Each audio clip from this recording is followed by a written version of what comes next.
player of games. Take a breath now. Take another. Feel air in your lungs. Let your limbs return. Yes, move your fingers. Have a body again, under gravity, in air. Respawn in the long dream. There you are. Your body touching the universe again at every point, as though you were separate things.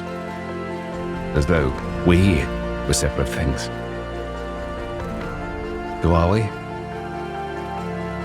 No wonder we were called the spirit of the mountain, Father Sun, Mother Moon, ancestral spirits, animal spirits, jinn, ghosts, the green man, then gods, demons, angels, poltergeists, aliens, extraterrestrials, leptons, quarks. The words change. We do not change. We are the universe. We are everything you think isn't you. You are looking at us now through your skin and your eyes. And why does the universe touch your skin and throw light on you? To see you play, to know you, and to be known. I shall tell you a story. Once upon a time, there was a player. The player was you. Sometimes it thought itself human, on the thin crust of a spinning globe of molten rock. The ball of molten rock circled a ball of blazing gas that was 330,000 times more massive than it. They were so far apart that light took 8 seconds to cross the gap. The light was information from a star, and it could burn your skin from 150 million kilometers away. Sometimes the player dreamed it was a miner on the surface of a world that was flat and infinite. The sun was a square of white. The days were short, there was much to do, and death was a temporary inconvenience. Sometimes the player dreamed it was lost in the storm. Sometimes the player dreamed there was other things in other places. Sometimes these dreams were disturbing, sometimes very beautiful indeed. Sometimes the player woke from one dream into another, then woke from that into a third. Sometimes the player dreamed it watched words on a screen. Well, let's go back.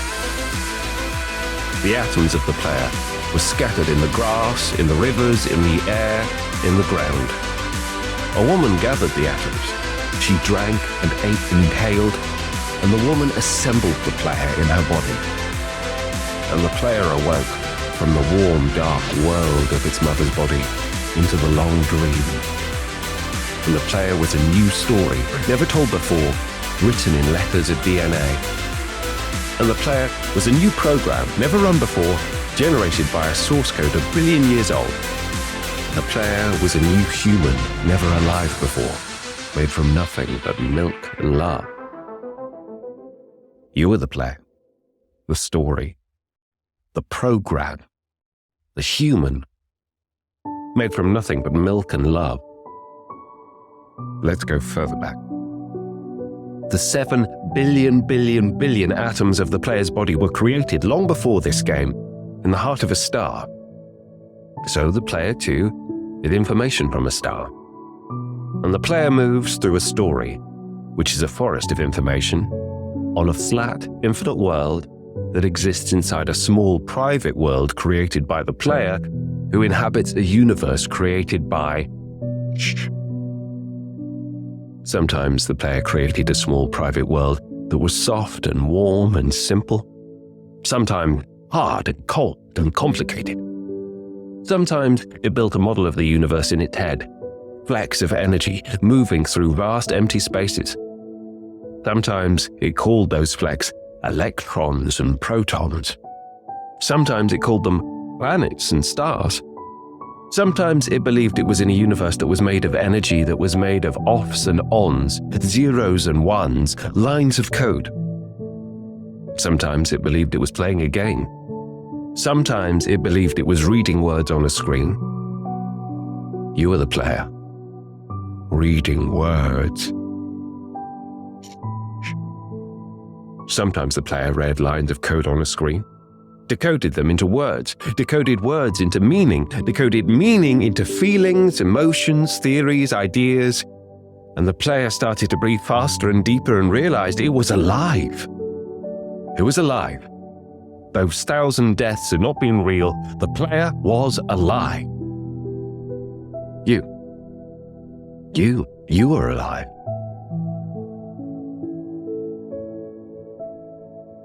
And sometimes the player believed the universe had spoken to it through the sunlight that came through the shuffling leaves of the summer trees. And sometimes the player believes the universe had spoken to it through the light that fell from the crisp night sky of winter, where a fleck of light in the corner of the player's eye might be a star 1,000,000 times as massive as the sun, boiling its planets to plasma in order to be visible for a moment to the player, walking home again at the far side of the universe, suddenly smelling food, almost at the familiar door, about to dream again.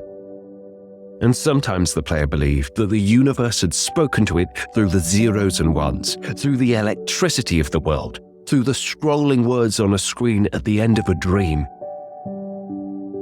And the universe said, "I love you." And the universe said, "You've played the game well." And the universe said, "Everything you need is within you." And the universe said, "You are stronger than you know."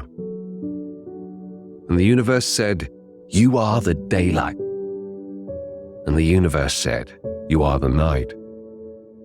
And the universe said, "The darkness you fight is within you." And the universe said, "The light you seek is within you." And the universe said, "You are not alone." And the universe said, "You are not separate from every other thing." And the universe said, "You are the universe tasting itself, talking to itself, reading its own code." And the universe said, "I love you because you were loved." And the game was over, and the player woke up from the dream. And the player began a new dream, and the player dreamed again, dreamed better. And the player was the universe, and the player was love. You are the player. Wake up.